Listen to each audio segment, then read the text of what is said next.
Shalom to the Lord's elect.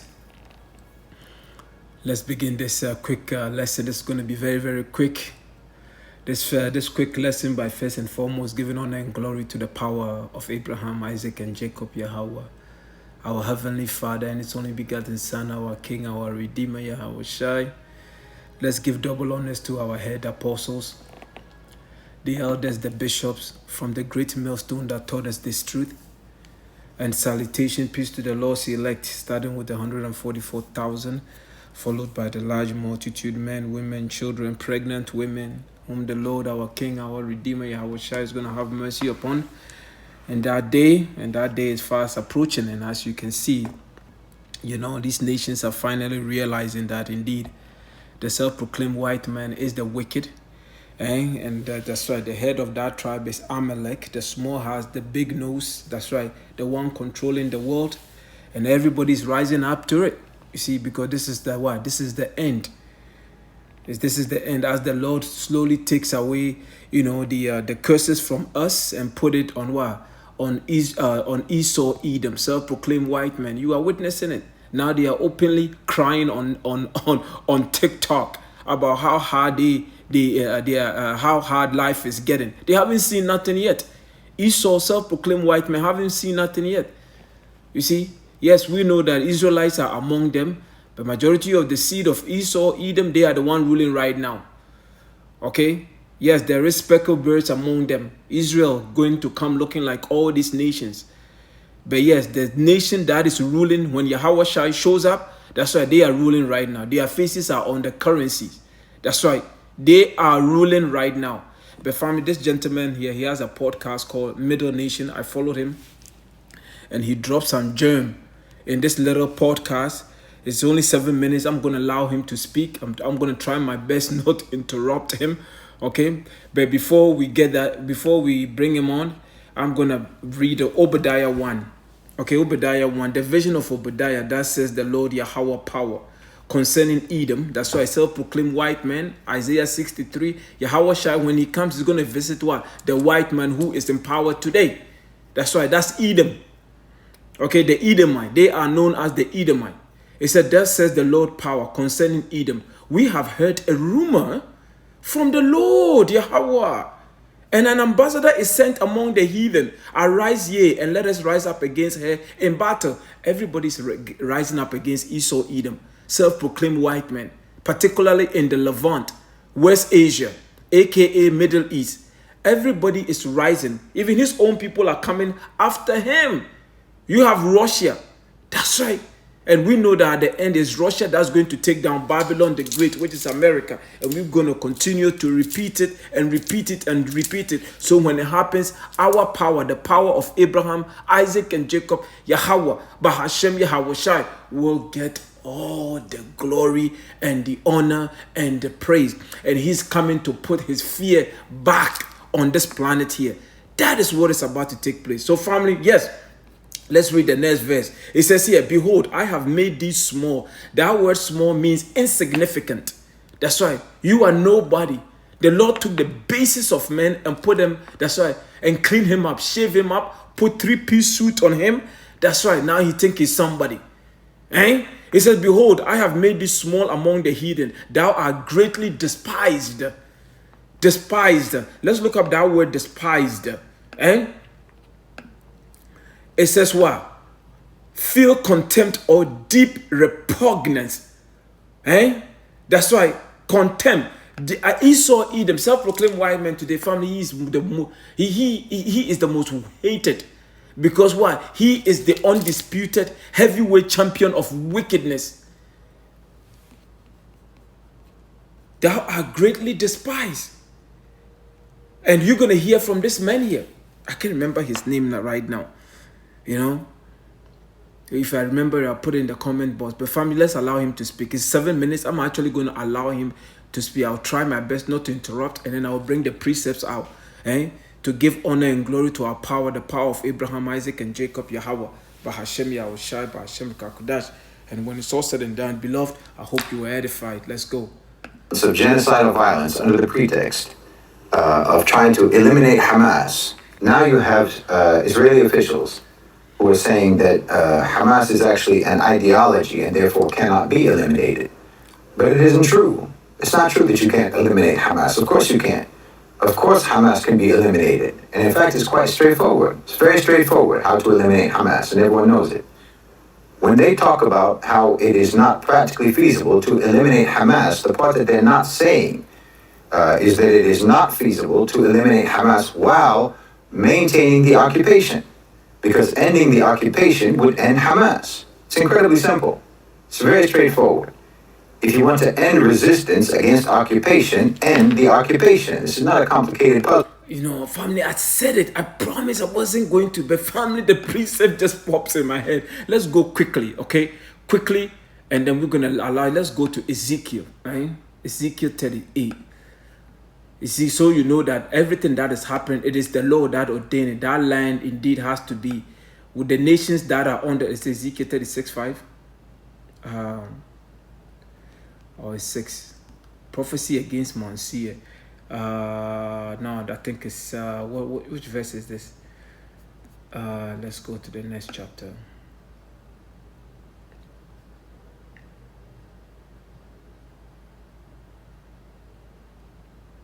Yeah, this is it. Ezekiel 36 verse 5. Listen to this. Therefore, thus says the Lord power, surely in the fire of my jealousy have I spoken against the residue of the heathen and against all Idumea another way. This is the Greek pronunciation of Edom, the Edomite, the self-proclaimed white men, which have appointed my land into their possession with the joy of all their heart, and with despiteful minds to cast it out for a prey. That's why who's in the land? Amalek, the small heart, the big nosed people. That's right, the grandson of Esau, Edom. Yes, they are the one ruling the land right now. So hear what the Lord says. Let's read it in the another version. Let's read it in the NLT, and we're going to jump to the Amplified Bible. This is what the sovereign Lord says. My jealousy, anger burns against these nations, especially Edom, self-proclaimed white men, because they have shown utter contempt for me by gleefully taking my land for themselves as plunder. Yes, those people fighting over the land, none of them belong in the land. But guess what? They are fulfilling prophecy. But let's go to the Amplified. Amplified says what? Let's go here, fam. This is going to be quick. It's only 7 minutes. We only 7 minutes and 11 seconds. We 50 seconds in, fam. I'm going to let him speak, okay? It says here, therefore, thus says the Lord power. Most certainly in the fire of my jealousy, Lord, for that which is mine, I have spoken against the rest of the nations and against all Edom, self-proclaimed white men, who appropriated my land for themselves as a possession with the wholehearted joy and with outermost contempt, so that they might empty it out and possess it as prey. Yes, family. So the Lord is pissed. Verse 36. What was I? Sorry. It said, therefore, thus says the Lord power. I have lifted up my hand. Surely the heathen that are about you, they shall bear their shame. Eventually, family, the Lord is about to show his power. And this is going into something else. But family, let me allow him to speak. Please, let's go. This is going to be quick. You have no legal right to occupy, and they have every legal right to resist occupation. You have to be indoctrinated to the point of idiocy to not be able to see what's supposed to happen, what the solution is. The same goes for Hezbollah. The same goes for the Houthi strikes in the Red Sea. You are literally threatening and you're literally fighting illegally against those who are fighting legally. And if you want those who are fighting legally to stop fighting, well, then it's exactly the same as wanting the police to not come after you. Stop committing crimes. You know, when someone tries to make something that is very simple, very complicated, they're just trying to mislead you. And the same goes in the opposite side. There are some things that are complicated, and if someone tries to make them seem simple, then they're also trying to mislead you. In both instances, they're being dishonest. In the first case, they don't want you to see the obvious, because it's against their agenda for you to understand the obvious. And in the second case, they only want you to see what is obvious. without explaining what might not be obvious. This is why you can't exclusively be passive in receiving information. You have to at least participate in the processing of the information you receive, because there are people who will not just be trying to give you something to think about, they're trying to give you what to think. And when it comes to the West, when information is coming from the West, so-called information, that's pretty much all they do. They want to dictate what everyone thinks. They don't want you to think for yourself. Because if you do think for yourself, 9 times out of 10, your conclusions will not be the ones that they want you to have. So like in the case of Gaza, in the case of Hamas, they simply cannot be honest. And they're having a very hard time getting the lies to be believed anymore. So they have to reframe, and they have to confuse, and they have to obfuscate, and they have to misdirect. And so you have to understand. You have to use your own intelligence to decipher what they're really saying. And when they say, for example, that Hamas cannot be eliminated, what they mean is, we're not going to give up occupation and genocide. That's what they're really saying. So you can also understand, for instance, why nonviolent student protesters are labeled as Hamas supporters, because resistance and opposition to occupation makes you Hamas in their framing. Because they have to frame it in a way that makes their crimes moral, and it makes more... Family, we have no horse in this race. We're just loving the fact that two nations are fighting over a land that none of them are going to enjoy. But the point of this lesson is that, guess what? Everybody knows who the wicked is. That's right. Who have been trying to divide and conquer. That's Esau Edom. He is known as the vagabond. That's right. He's running from his judgment. But guess what? He can't hide from the Lord. He cannot hide from the Lord, Yahawah, Bahasham, Yahawashi. Yahawashi is coming. He's the one bringing the judgment. Let's go. Morality criminal. They have to frame it in a way that makes lawlessness legal and lawfulness illegal, which means by extension, support for international law makes you Hamas. Being pro-peace and anti-genocide makes you Hamas. If you uphold the rule of law, then you're Hamas. And basically, the only way to not be Hamas is to be a war criminal who supports genocide. And this is the enlightened West. You know, it's no wonder that they have the highest rate of mental and psychological disorders on earth.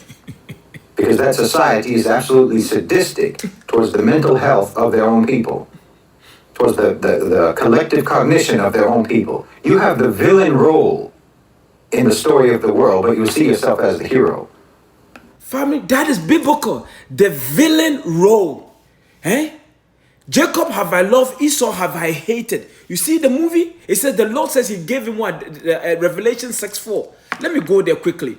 I know I said I wasn't going to interrupt, but family, I couldn't help it. Please forgive me. Let's go to the book of here. Let's go to the book of Revelation 6:4. Revelation 6:4. What did the Lord say? It says here, Revelation 6:4. It says here, and there went out another horse that was red, talking about the Edomite. Their blood showed forth through their skin. Family, that's why when they get excited, that's why they turn red. Family, they can't stay under the sun without protection for 10 minutes. Okay? And power was given to him that sat thereon to take peace from the earth. That's why the horse represents what? Power. The red, and then what? It says here, let me go back. And there went out another horse. Horse represent what? Power. They are in rulership right now. And was red. That is Esau Edom. The Lord is identifying a nation right there. And power was given to him that sat there to take peace from the earth. And that they should kill one another. And there was given unto him a great sword. That's why they have military bases all over the world. That's why you can't outshoot Esau Edom. That's why the best sharpshooters out there are what? The Edomites. That's their blessing.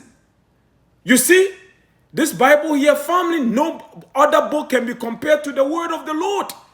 He's telling you. Let me go back for 2 seconds here. Let me see. 4:06. Let's go to 4. Let's pick it up from here. It will tell you. It says the villain. Esau is the villain in this movie. Jacob is the what? The hero. Let's go there. Let's go. Society is absolutely sadistic towards the mental health of their own people, towards the collective cognition of their own people. You have the villain role in the story of the world, but you see yourself as the hero. A real hero does what is justified, while what you do is justify whatever you want to do. And this contradiction is making everyone in your society sick. I mean, in the richest country on earth, you can't find a person who doesn't believe and who doesn't feel that they're suffering from some sort of trauma. And I believe they are traumatized. How could they not be traumatized? But it's not because of some childhood bully or some toxic relationship or what have you. No. They want you to misidentify the source of your trauma as being one of these very mundane, common unpleasantries of life that everyone deals with, so that you won't actually identify the fact that you are traumatized by your whole so-called civilization. That's what's toxic. Your so-called civilization is toxic. You're gaslit, you're lied to, you're misled, you're miseducated, indoctrinated, and intellectually subjugated with shameless and relentless ferocity, morning, noon, and night. Sickness is health. Health is sickness. Conformity is freedom. Oligarchy is democracy. Despotism is justice. On and on. Your moral compass is a pinwheel where true north is Netflix and chill. Or whatever. Whatever will help numb your conscience from the contradictions and the hypocrisy, the degeneracy, and the emptiness of your life. Because meaning and purpose and value have been robbed from you by your so-called civilization. Because you can barely find anything that you were taught to believe that your country stands for that isn't the complete opposite of what your country actually does. But yeah, pay a therapist, pay a therapist so that they can make you think that the one who's sick is you and not your society. Therapists are the power structure's first line of defense against revolution. The source of your problem isn't in you, it's all around you. And that's why they want to keep you navel-gazing. That's why American propaganda is failing all around the world, but somehow still works in the United States. Why everyone globally understands what's happening in Gaza and who the criminals are, but in the United States, people can deny the most obvious and the most heinous crimes against humanity and still show their face in public. They can still have careers, they can still hold office and sell record albums and movie tickets. I'm telling you, being pro-Palestinian is the prerequisite for your mental health, for your psychological healing. It's the first step to salvaging your conscience. But being pro-Zionist, pro-genocide, well, I don't think there's any way that you can come back from that. I mean, if you can actually stand there and be okay with the wanton mass murder of 40,000 innocent people, well, you've committed yourself to villainy. You basically hit rock bottom morally and then started digging. And mark my words, that's going to turn into a sinkhole that's going to swallow up your whole society. Boom. A whole society. Because when it's all said and done, what did the Lord say? Before I bring Habakkuk, let's go there. Because when it's all said and done, let's open up. Oh no, come on, what is this? Let's go to the book of, what is it called? Isaiah 34. Isaiah 34. And it says here, Isaiah 34. Actually, what am I saying? Let's go to verse, let's start from verse 1. The whole chapter is banging. It's Isaiah 34, 1. Come near, ye nations, to hear, and hearken, ye people. Let the earth hear, and all that is therein, the world and all things that come forth of it. Okay? He wants the Lord, the entire world to hear where the judgment is going to take place. But family, I want to jump to verse 5, okay? And then it says here, for my sword shall be bathed in heaven. Behold, it shall come down upon Idumea. That is Esau, Edom. And that is modern day America, Idumea. That's right. This is why Esau's, the Roman Empire, this is their headquarters. That is America. And upon the people of my curse to judgment. It says here, the sword of the Lord is filled with blood. It is made fat with fatness and with blood of lambs and goats. The Lord is comparing the people living on the land to goats, to lambs. That's right. So their blood is going to fill the land. You hear what the Lord is saying? With the fat of the kidneys of the ram, for the Lord have a sacrifice. Family, when you are about to have a sacrifice, what do? You build the altar. The altar is what? America. And when you build the altar, you put the sacrificial, whatever you're about to sacrifice, you put it in the altar. Those are the 2/3 of Israel that are not taking heed to this message, in living in America, and the rest of the nation that is going to be found on the land. That's right. If you are living in America, that's right. This is the time to find another place to go to, because judgment is coming. I'm not talking about the elect. The elect, you stay where you are. The hopeful elect, the one that believe in the testimony of our King, our Redeemer, Yahawashi, we are waiting on our Lord. You don't need to flee anywhere. Yahawashi, that's his job. His name means the Redeemer. He's coming to save us. You hear? It says here, let me go back there. It says, the sword of the Lord is filled with blood. It is made fat with fatness, and with the blood of the lambs and goats, with the fat of the kidneys of the rams. For the Lord Yahawah have a sacrifice in Bozrah and a great slaughter in the land of Idumea. I want to read this in the Amplified Bible. And let's go to the Amplified Bible. It says here, the sword of the Lord is filled with blood from sacrifices.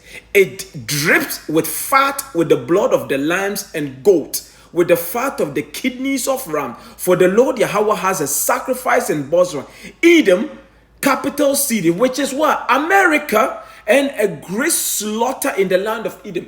That is what is coming. That is what is coming. So family, yes, you've been warned, but let's go. Habakkuk chapter 2:8. It said, because thou hast spoiled many nations. Talking to you, you so-called what? That's why so-called white people, Caucasian, European. Yes. You've spoiled, you've destroyed nations. It says, all the remnant of the people shall spoil thee. Because this is going to happen in the Third World War. Yes, it is coming. Oh, you wait for it. He said, because of men's blood, and for the violence of the land of the city, and of all that dwell therein. Woe to him that coveteth an evil covetousness to his house, that he may set his nest on high, that he may be delivered from the power of evil. Because what you have done all over the world, you've gone taking lands that don't belong to you. You find a resource in these lands, you just find a way, you destabilize government, you set up a puppet leader, and then you start raping the resources, you start taking resources. And then yes, the rest of the nation suffers. They suffers, but you are living big, And then you turn around and he says, oh, these countries are shithole countries. Because you devils turn the countries into a shithole country. Because if you continue to rape their resources, how are they supposed to survive? Yeah, your judgment is coming. Let's go to the Deuteronomy 25:19. The same people fighting over the land right now. The head tribe, the big nose, the small heart. Deuteronomy 25:19. Therefore it shall be, when the Lord Yahawah the power have given thee rest from all thine enemies. That is what is coming. We are about to receive rest. The Yahawashi is bringing healing. He's bringing rest.